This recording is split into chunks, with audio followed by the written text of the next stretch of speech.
हाय अरमेश, आपका स्वागत है मेरे यूट्यूब चैनल बीटीएस कोरोना में चपन वन इन भोजपुरी सॉन्ग। तो आज मैं आप लोगों को ह्यूमन लव स्टोरी टॉप शिमिंग की एक्सप्लेन करूंगी।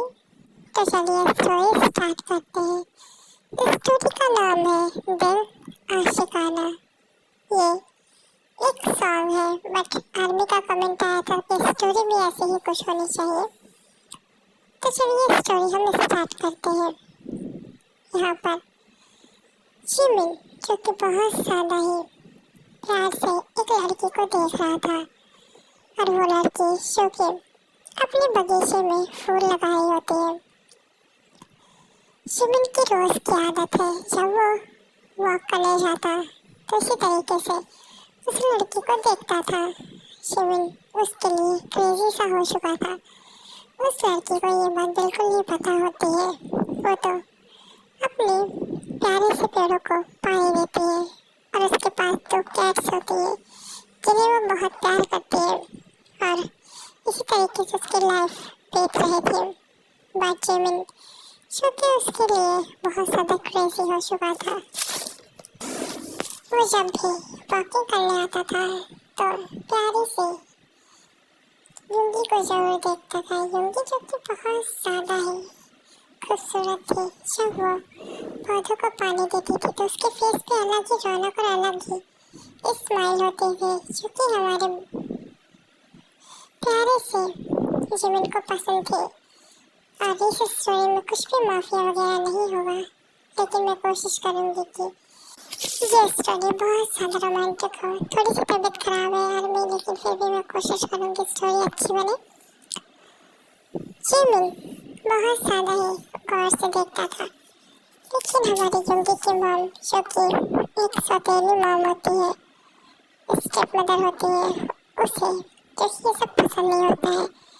वो जिमिन को इस तरीके से युंगी को देखते हुए बहुत ज़्यादा गुस्सा हो जाती है।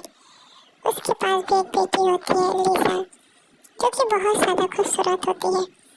बट युंगी से ज़्यादा नहीं खूबसूरत तो लीसा होती है, उतना ही उसके पास घमंड भी होता है। युंगी हमारी जो कि बहुत ज़्यादा ही इनोसेंट होती है, आखिर उसकी इनोसेंट के आगे कोई कैसे टिक सकता है। ऐसे ही टाइम बीतता जाता है। हमारी युंगी की स्टेप मदर और ज़्यादा क्रूर होती जाती है युंगी के लिए। युंगी के लिए वो उठना बैठना खाना सब कुछ मुश्किल बनाती जाती है। युंगी को वो खाने के लिए मुश्किल से ही खाना देती थी। युंगी को बहुत ज़्यादा ही तकलीफ होती थी कि उसकी माँ ऐसे क्यों करती है, क्योंकि उसे लगता था उसकी सगी माँ है। अगर उसकी स्टेप मदर भी है तो भी उसे कब तक नहीं प्यार करेंगी, कभी ना कभी तो करेंगी। इसी उम्मीद में वो जो कि अपनी माँ की हर एक बात मानती है। कौन जानता है कि वो किस तरीके की औरत है। वो हमेशा ही युंगी को ताने देती है, हमेशा ही डांटती रहती है। युंगी हमेशा ही उसकी बातों को अनदेखा करके अपना काम करती है। युंगी को सही से पढ़ाया भी नहीं गया था। जिमिन जो कि युंगी के बारे में जानना चाहता था, एक दिन ऐसे ही युंगी बाजार गई थी कुछ पेड़ खरीदने। तभी वहाँ जिमिन आता है। जिमिन कहता है कि तुम मुझे इग्नोर क्यों करती हो। युंगी उसे अनदेखा करके जाती है। जिमिन कहता है क्या हुआ, तुम मुझे इस तरीके से इग्नोर मत किया करो प्लीज़, समझो बात को, मैं तुमसे बहुत ज़्यादा प्यार करता हूँ। जिमिन की बात में युंगी कहती है कि इतना प्यार मत करो कि तुम्हारा दिल टूट जाए, क्योंकि मैं तुम्हारे प्यार के लायक ही नहीं हूँ। मैं एक अनाथ हूँ, मेरे तो डैड भी नहीं है, मॉम भी नहीं है। मेरी मॉम जो है वो मुझे कभी प्यार नहीं कर सकती क्योंकि वो मेरी स्टेप मदर है और मैं उनकी नौकरानी बनकर रहना चाहती हूँ, क्योंकि वो भी यही चाहती है कि उनकी नौकरानी कभी उनसे दूर नहीं। अब जिमिन कहता है क्यों, आखिर क्यों चाहती हूँ कि तुम्हें इस तरीके से ट्रीट किया जाए, बोलो आखिर क्या कमी है मेरे प्यार में। जिमिन को देखकर कहती है कि तो तुम मुझसे प्यार ही क्यों करते हो, मत करो। मैं नहीं चाहती कि किसी का दिल मेरी वजह से टूटे, इसलिए मैं मना कर रही हूँ। लेकिन तुम मेरे पास जबरदस्ती इस तरीके से आ रहे हो, क्या मैं इतनी ज़्यादा बुरी हूँ? मैं तुमसे कह रही हूँ बार बार, लेकिन तुम मुझे नहीं मानते हो मेरी बातों को। अगर मुझसे थोड़ा सा भी प्यार करते हो तो मुझे छोड़ दो। शिमिन कहता है कि मेरा दिल बहुत ज़्यादा ही पागल है तुम्हारे लिए। मैं तुम्हारा आशिक हूँ, दीवाना हूँ। मैं तुम्हें किस तरीके से बिल्कुल नहीं छोड़ सकता। रही बात मेरी स्टेप मदर की, तो मेरी मॉम को तुम पसंद हो। मैंने उन्हें तुम्हें फोटो दिखाई है और वो आकर कल बात कर लेंगी और तुम्हारी मॉम की सारी एटीट्यूड को वो चकनाचूर कर देंगी। लेकिन प्लीज़ इस तरीके से मुझसे नाराज मत रहो। मेरी गलती क्या है? जब भी कहते हैं प्लीज़ मुझसे दूर रहो, मैं नहीं चाहती तुम मेरी मॉम को कुछ भी करो, इसलिए मुझसे दूर रहो। मैं जानती हूँ कि तुम बहुत ही बड़े बिजनेसमैन के बेटे हो। तुम्हारे डैड जो कि बहुत ज़्यादा ही पावरफुल है, नंबर 1 बिजनेसमैन है, इसीलिए मैं तुम्हें मना कर रही हूँ। तुम अपने डैड के पैसे पर इतना क्यों कूद रहे हो? मुझे कुछ भी लग्जरियस लाइफ नहीं चाहिए। मेरी लाइफ जो है मुझे वही अच्छी लगती है। यहाँ पर जिमिन की मॉम भी आई होती है और वो इंग्लिश में कहती है, बेटा तुम इस तरीके से कैसे मेरे बेटे को मना कर सकती हो? मेरे बेटे के पीछे बहुत सारी लड़कियाँ पागल हैं और मेरा बेटा तुम्हारे पीछे। ऐसा नहीं है कि मैं तुम्हें पसंद नहीं करती हूँ, मैं तुम्हें बहुत पसंद करती हूँ, लेकिन तुम्हारा ये जो एटीट्यूड है, जो तुम्हारी बातें तुम्हारी मॉम को लेकर है, मैं बहुत ज़्यादा खुश हूँ कि तुम अपनी मॉम से इतना ज़्यादा प्यार करती हो। मैं बहुत ज़्यादा खुश हूँ कि उन्हें कभी ना कभी तो रियलाइज़ होगा कि आखिर उनकी बेटी उनके लिए क्या है। लेकिन कोई बात नहीं, उन्हें अगर रियलाइज़ नहीं हो रहा है तो कोई बात नहीं। लेकिन मैं तुम्हें अपना बेटा सौंपती हूँ और मैं चाहूँगी कि तुम जल्द ही मेरे बेटे से शादी कर लो और ये कंगन एक्सेप्ट कर लो। ये मेरी बहू के है, इसकी मॉम भी नहीं है, मैं इसकी दादी माँ हूँ। यूमी कहती है कि तो ये आपको मॉम, हाँ बचपन से मैंने ही इसे पाला है, इसलिए ये मुझे मॉम कहता है। इसने तो अपनी माँ को देखा तक नहीं है और ये फिर भी मुझे इतना ज़्यादा प्यार करता है।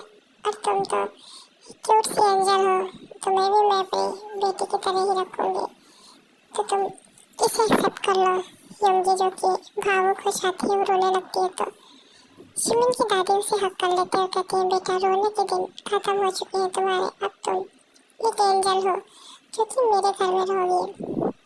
मैं तुम्हारी स्टेप मदर से बात कर लूँगी और टेंशन मत लो। मेरे घर में एक और मेरा पोता है जो कि यूनजुन है। हाँ वो थोड़ा बेरहम है लेकिन बहुत ही अच्छा है दिल का। यहाँ हम देखते हैं कि जिमिन की मॉम यूंगी को कंगन देकर अपने मन से चले जाते हैं। जिमिन जब यूंगी चाह रही थी, वो दादी से कहकर आता है कि मैं इसे छोड़कर आता हूँ और वो यूंगी के गाल पर एक किस करता है, जिसे यूंगी शौक होकर उसे देखती है। तो जिमिन कहता है अभी तुम सिर्फ इससे ही, मैं तुम्हें अपना प्यार दिखाना हूँ, समय आने दो, बहुत कुछ करूँगा जिसे तुम बर्दाश्त नहीं कर पाओगे। और ये जो तुम्हारा शर्माना है ना, सिर्फ मेरे ही सामने अच्छा लगता है, कभी किसी और के सामने मत शर्माना। ऐसा बोलकर वो यूंगी को आँख भर कर चला जाता है। यूंगी जो कि बहुत ज़्यादा शाय फील कर रही थी, वो तुरंत घर जाती है। उसकी माँ उसे देखते हुए कहती है कि कहाँ गई थी कल मुही, ये कंगन, इतने महंगे कंगन से कहाँ से पाई, इसमें तो डायमंड्स लगे हैं, क्या तू कहीं किसी के साथ मुँह काला करके आई है? ऐसा बोलकर वो यूंगी को बहुत ज़्यादा ही मारते हैं। लिसा भी साथ में होती है। लिसा जो कि बहुत ज़्यादा ही क्यूट में होती है, लेकिन यूंगी को बहुत ज़्यादा मारने के बाद उसे जो कि बहुत ज़्यादा ही टॉर्चर किया जाता है। यूंगी जो कि थक जाती है, वो मना करती है लेकिन कोई नहीं सुनता है। ऐसे ही रूम में से बंद कर दिया जाता है। नेक्स्ट जिमिन अपनी दादी को लेकर आता है और यूंगी से मिलना चाहता है। तो यूंगी के जो स्टेप मदर होती है वो लिसा से मिलवा देती है। लिसा को देखने के बाद उसकी दादी और वो दोनों शॉक हो जाते हैं, कहते हैं कि ये यूंगी है। उसकी मॉम की बात सुनकर वो लोग स्माइल करके कहते हैं अच्छा तो तुम यूंगी हो, तो बैठो। अच्छा ये बताओ कल मैंने जो तुम्हें कंगन दिए थे वो कहाँ है फिर? वो तो युंगी के पास ही थे, उसने उन्हें निकालने ही नहीं दिया। वो शौक होकर कहती है कि मैं कल जो कंगन तुमने मुझे दिए थे मैंने उसे रख दिए है। जिमिन की दादी देखकर बहुत ज्यादा गुस्से में आ जाती है और कहती है कि मैंने सोचा था तुम्हारी शादी में अपने योंजिन से करवाऊंगी, बट नहीं, तुम इसके लायक ही नहीं हो। तुम दोनों ने जो किया है ना, उसकी सजा मैं तुम दोनों को जरूर दिलवाऊंगी और युंगी को अभी से अभी बाहर लेकर आओ। तुम्हारे घर में मैं उन्हें 1 मिनट भी नहीं रहने दूंगी। तभी जिमिन, जो कि युंगी के रूम में जाता है, उसमें ताला लगा होता है, उसे खोलने को कहता है। बहुत ही गुस्से में लिसा चाबी लेकर आती है और जिमिन को देती है। जिमिन उस चाबी को लेकर कहता है कि दफा हो जाओ, आइंदा से मेरे युंगी के पास तुम नजर मत आना। इस तरीके से वो डोर को ओपन करता दिखता है जिमिन। युंगी जो कि बेसुध से पड़ी होती है, उसकी हालत देखकर उसे रोना आ रहा था, उसके आंसू निकल आते हैं। तुरंत युंगी को गोद में उठाता है और अस्पताल लेकर जाता है। अस्पताल में जाने के बाद उसे पता चलता है कि युंगी के शरीर में बहुत सारी चोटें हैं, बहुत सारी। ऐसा लगता है उसे सालों से टॉर्चर किया जा रहा है, सालों से मारा जा रहा है। डॉक्टर के पास उस युवती को रखा जाता है। डॉक्टर कहते हैं इन्हें लगभग 2 महीने तक यहाँ रखना चाहिए क्योंकि इनकी हालत बहुत ज़्यादा खराब है। अच्छा हुआ आप लोग इन्हें यहाँ ले आए, वरना इनकी मौत भी हो सकती थी। अब तो और ज़्यादा ही जिमिन का दिमाग खराब हो जाता है और वो कहता है कि बहुत ज़्यादा ही इन लोगों ने अत्याचार कर लिया युंगी पे, अब और नहीं। वो तुरंत ही डॉक्टर से कहता है ठीक है डॉक्टर, आप युंगी का इलाज जल्दी से करिए और जल्दी से इसे ठीक करिए। ऐसा बोलकर वो जो कि चला जाता है। वो अपने बेसमेंट में जाता है। यहाँ पर 2 लोग बंधे होते हैं, ये कोई और नहीं, लिसा और उसकी मॉम होते हैं। लिसा की मॉम जो कि शॉक थी, सामने जिमिन को देखकर वो कहती है कि जिमिन तुम ये क्या कर रहे हो। जिमिन कहता है कि मैं जो कर रहा हूँ मुझे बहुत पहले कर देना चाहिए था, लेकिन मैंने आपको बख्शा क्योंकि युंगी चाहती थी, लेकिन अब मैं नहीं बख्शूंगा। लग रहा है आप लोगों को बहुत ज़्यादा छूट मिल चुकी है, तो चलिए क्यों ना आपको मजा चखाया जाए। इन्हें शॉट दो। अब उन दोनों को एक करंट दिया जाता है, वो दोनों हिलते जाते हैं। उन्हें विश्वास नहीं होता कि जिमिन इतना ज़्यादा खतरनाक है। इसी तरीके से जिमिन उनको बहुत ज़्यादा टॉर्चर करता है, उन्हें अपने सामने ही मार होता है। यहाँ तक कि अपने गार्ड से कहता है कि लिसा के साथ इंटीमेट हो और उसकी मॉम के साथ भी। दोनों इसके सामने नेकेड होते हैं और दोनों के साथ इंटीमेट होना पड़ता है गार्ड को। गार्ड जो कि एंजॉय कर रहे थे। लिसा जो कि पेन में थी, वो बार बार लिसा को नोच रहे थे, लिसा चिल्ला रही थी। उसकी मॉम भी इस टाइम बाद लिसा को ड्रग्स दिया जाता है जो कि उसे ये सब करने में अच्छा लगने लगता है। लिसा जो कि एंजॉय कर रही थी अब वो मौज करने लगती है। जब वो मौज करती है तो गार्ड्स और फोर्सली करते हैं। गार्ड्स जो कि उसको बहुत सारे प्यार से इंटीमेट हो रहे थे। जिमिन ने उससे कहा था कि इतना इंटीमेट होगी, ये इंटीमेट की वजह से ही मर जाए, लेकिन गार्ड्स जिमिन जब चला जाता है तो बहुत अच्छे से पेश आते हैं उसके साथ, इंटीमेट होते हैं। वो चाहते थे कि लिसा इसी तरीके से उन्हें रोज सेटिस्फाइड करे और होता भी वही है। रोज लिसा खुद ही उनके सामने जाती है और उनके ऊपर बैठती है और उन्हें सेटिस्फाइड करती है। इसी तरीके से सारे गार्ड्स उसे प्यार से देखते हैं और अच्छे से खाना खिलाते हैं। उसकी मॉम भी इन सब की आदत पा चुकी थी, वो भी अपने बेटे को ये सब चीज़ों के लिए बिल्कुल नहीं रोकती और खुद भी ये सब करती है। और उन गार्ड्स का मन भी बहलाने के लिए वो डांस भी करती है। गार्ड्स जो कि नाचते थे उसके बैक पे स्लैप भी मारते हैं, उन लोगों को बहुत अच्छा लगता है। इसी तरीके से गार्ड्स के साथ इंटीमेट होती है। गार्ड्स जो कि बहुत ज़्यादा ही हैप्पीली उनको खुश करते हैं और बहुत ही प्यार से उनको सेटिस्फाइड करते हैं। जिस तरीके से लिसा कहती है। लिसा तो बहुत ही हैप्पी होकर एक के बाद एक गार्ड्स को सेटिस्फाइड करती है और उन लोगों को अपनी बॉडी की मसाज भी देती है और उन लोगों से अपनी चेस्ट को रफ और सब करवाती है और सारी बॉडी पर एक किस भी। लिसा इतना ज़्यादा एंजॉय करती है लोगों के साथ कि वो लोग बहुत ज़्यादा हैप्पी हो जाते हैं।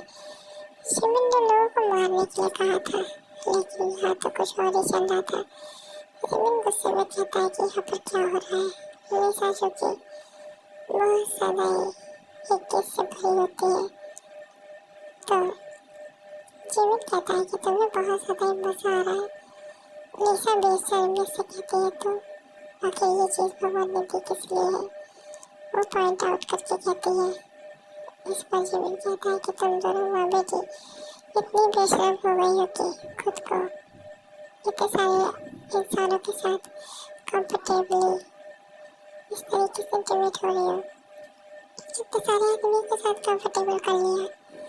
लिसा कहती है तो क्या तुमने ही कहा था कि फोर्सफुली करोगे तुम खुद ही कर लेते। वैसे भी इतने अच्छे बॉडी गार्ड्स थे तुम्हारे, इतने हैंडसम है और तो और इतने बिग भी है, इतने स्ट्रॉन्ग है तो कोई भी लड़की इन पर पिघल जाए।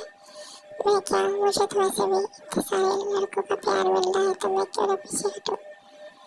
शिमिन कहता है तुम इससे लायक हो या तुम्हारी मॉम भी, मतलब इतना तो समझो कि जिससे तुम्हारी मॉम इंटीमेट हो रही है उससे तुम भी।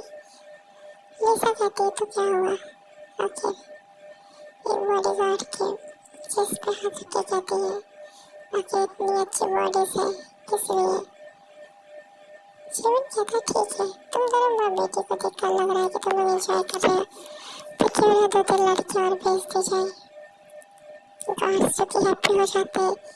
लिसा उनमें से सबको स्लैप मार के कहती है कि तुम्हारे सामने मैं हूँ तुम सब मुझे देखो। गार्ड्स कहते हैं बिल्कुल नहीं, बॉस और लड़कियां भेजेंगे तो मैं औरों के साथ भी इंटीमेट होऊंगा।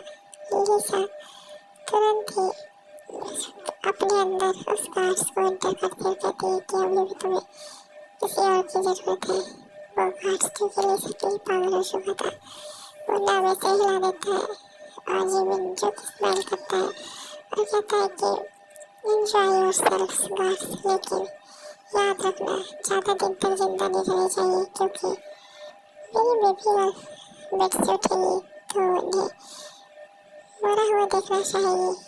लेकिन एक मिनट रुको, मरे हुए से ज़्यादा तो ये सीन ज़्यादा बेटर रहेगा। तुम लोग इन लोगों को जिंदा रखो, इनके साथ इंटीमेट होते रहो और मैं भी जाऊँ अपने बेबी के पास। ऐसा बोलकर वो युंगी के पास जाता है। युंगी जो कि बहुत ज़्यादा अच्छा फील कर रही थी, डॉक्टर ने उसे जो कि वहाँ से डिस्चार्ज करने के लिए भी बोल दिया था।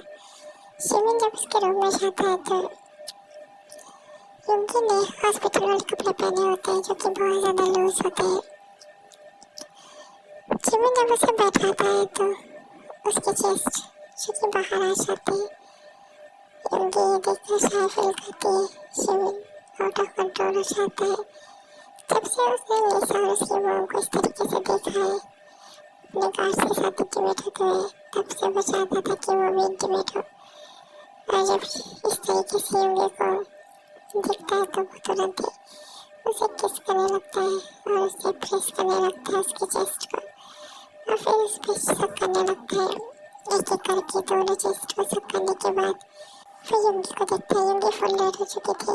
शिमिन कहता है चलो घर चलते हैं, ऐसा बेडरूम में अच्छा लगता है इस तरीके से हॉस्पिटल में नहीं। इन 2 महीनों में इन दोनों की शादी हो जाती है क्योंकि शिमिन को बिना शादी किए युंगी के साथ रहने में प्रॉब्लम तो नहीं होती लेकिन वो चाहता था कि इन दोनों की शादी हो जाए। दोनों जब घर जाते हैं तो उनका बेडरूम बहुत ही अच्छे तरीके से सजा होता है। ऐसी रोमांटिक वाइब्स दे रहा था जिससे युंगी शाय फील करती है। शिमिन उसे ले जाकर अपने बेड में बैठाता है और कहता है कि बेबी का क्या क्लोथ रिमूव किया जाए और वो युंगी को क्लोथ फिक्स कर देता है। युंगी अभी भी हॉस्पिटल के कपड़ों में थी इस वजह से उसकी क्लोथ आराम से निकल जाते हैं और शिमिन के सामने वो नेकेड होती है। शिमिन खुद के भी कपड़ों को जल्दी से निकाल कर फेंकता है और कहता है कि बेबी कंटिन्यू करते हैं। युंगी तो शाय फील करने लगती है। जिमिन बहुत ज़्यादा ही हैप्पीली उसके साथ किस करता है, उसके साथ इंटीमेट होता है और युंगी बार बार उसे उसे दूर करना चाहती थी क्योंकि उसे प्यार हो रहा था, लेकिन जिमिन रुकने वाला नहीं था। इसी तरीके से दोनों की नाइट बीतती है। नेक्स्ट डे युंगी जो कि अब बिल्कुल भी जिमिन से शाय फील नहीं करती है और वो जिमिन के ऊपर बैठ जाती है और खुद जिमिन को अपने अंदर एंटर करती है और उसे बहुत ज़्यादा से ही अपनी कमर को मूव करती है। जिमिन जो कि सो रहा था, लेकिन जब उसे ऐसा फील होता है तो अपनी आँखें ओपन करके देखता है तो उसकी बेबी गर्ल उसके ऊपर बैठी है और उसे सेटिस्फाइड करने की कोशिश कर रही है। जिमिन कहता है कि तुम्हें ये सब करने की ज़रूरत नहीं थी, मैं हूँ ना ये सब करने के लिए। और वो तुरंत ही जिमिन को जो कि पलटता है और खुद उसके ऊपर आ जाता है। जिमिन युंगी के फेस रिएक्शन को देख रहा था जो कि बहुत ज़्यादा ही अच्छे लग रहे थे उसे। युंगी का बार बार साई फील करना, पेन में अपनी आँखों को सिकोड़ना और थोड़े बहुत आंसू, थोड़ी बहुत गुस्सा, ये सब देखकर उसे बहुत ज़्यादा ही अच्छा लग रहा था। ऐसे ही वो लोग बहुत ज़्यादा प्यार से एक दूसरे के साथ इंटीमेट होते हैं और हम लिसा और उसकी मॉम को देखते हैं जो अभी भी कार्स को सेटिस्फाइड करने के लिए मरी जा रही थी, लेकिन कार्स का मन भर चुका था। तो वो लोग अब उन लोगों के साथ इंटीमेट नहीं होते। लिसा और उसकी मॉम जो कि तड़प रही थी, तो कुछ सेक्स टॉयज रखे होते हैं जो कि बहुत ज़्यादा ही वीक होते हैं। तो लिसा उससे अपने आप को खुश कर रही थी और साथ में उसकी मॉम भी। इस तरीके से जब लिसा और उसकी मॉम का पेट नहीं भरा तो वो दोनों आपस में इंटीमेट होते हैं उस टॉय की वजह से। इसी तरीके से हम देखते हैं कि उन दोनों कितनी खराब हालत कर दी गई थी कि वो लोग अब तड़प रहे हैं लेकिन घर से हाथ दबाने तक नहीं चाहते हैं। इसलिए जिमिन का ऑर्डर होता है इन्हें ऐसे तड़पने दो, इस चीज़ के लिए तड़पेंगे तो उन्हें पता चलेगा कि आखिर प्यार क्या होता है। और इतना ज़्यादा प्यार वो दोनों अपनी बॉडी को जो कि अब स्क्रैच करने लगते हैं क्योंकि उन्हें ड्रग्स की भी आदत हो चुकी थी और इसी तरीके से उन्हें ड्रग्स ना मिलने पर वो लोग खुद ही सुसाइड कर लेते हैं। और जिमिन को जब ये पता चलता है तो स्माइल करता है, आखिर उसने किस तरीके से अपने दुश्मनों को मार डाला। ऐसे ही लिसा का जो इसमें कैरेक्टर होता है वो बिल्कुल भी रियल नहीं है और ना ही आप लोग इसे बिल्कुल भी रियल लीजिएगा। और हम देखते हैं युमिन को, युमिन जो कि सो रहे थे, युमिन जो कि बहुत ज़्यादा हैप्पीली एक दूसरे को हक करके सो रहे थे, तभी उनके बीच में कोई आ जाता है। दोनों के फेस पे स्माइल होती है, वो कोई और नहीं और दोनों का बेबी मोची होता है। उसे देखने के बाद युंगी के फेस पे स्माइल आ जाती है। कहता है कि क्या हुआ बेटा, तुम यहाँ पर डैड मॉम के पास, वैसे तो तुम्हें अपने रूम में सोना पसंद है। तो मोची कहता है कि मॉम कुछ भी हो बट आप लोगों के पास सोने का कुछ अलग ही मज़ा होता है और वैसे भी मुझे मॉम मॉम पीना है। जिमिन कहता है कि नहीं वो नहीं मिलेगा। युंगी से घूर के देखते हुए कहते हैं क्यों नहीं मिलेगा, हाँ बेटा मैं पिलाऊं। उसे तुरंत ही उसका बॉम्ब मिल जाता है। जिमिन कहता है कि मुझे तो नहीं मिलता। युंगी से शांत करा के कहती है कि चुप रहो, बेबी उसके सामने इस तरीके से। इसी तरीके से दोनों जो कि ऑफिस से सो जाते हैं। जब ये लोग उठते हैं तो इनके पास इनका बिल भी नहीं होता है, वो खेलने चला जाता है। जिमिन कहता है कि अब जब तुमने से बम बम दे दिया तो मुझे भी दे दो, वैसे भी बहुत ज़्यादा ही भारा लग रहा है। जिमिन युंगी को देखकर कहता है और एक आई ब्लिंक करके उसको देखिए सब करने लगता है और बहुत तेज से उसके चेस्ट पे वार करता है जिससे युंगी रोने लगती है। कहती है कि तुम बहुत ज़्यादा ही मॉन्स्टर, इसलिए तुम्हें नहीं पिलाती और वो उसके बिल को शक करने लगता है। इसी तरीके से इन दोनों का रोमांस चलता है। तो आप लोग बताइए यार मेरी स्टोरी कैसी लगी, दिल आशिकाना स्टोरी। मुझे लगता है कि आप लोगों को अच्छी लगी होगी ये मेरी love story. Thank you, I miss, I love you so much.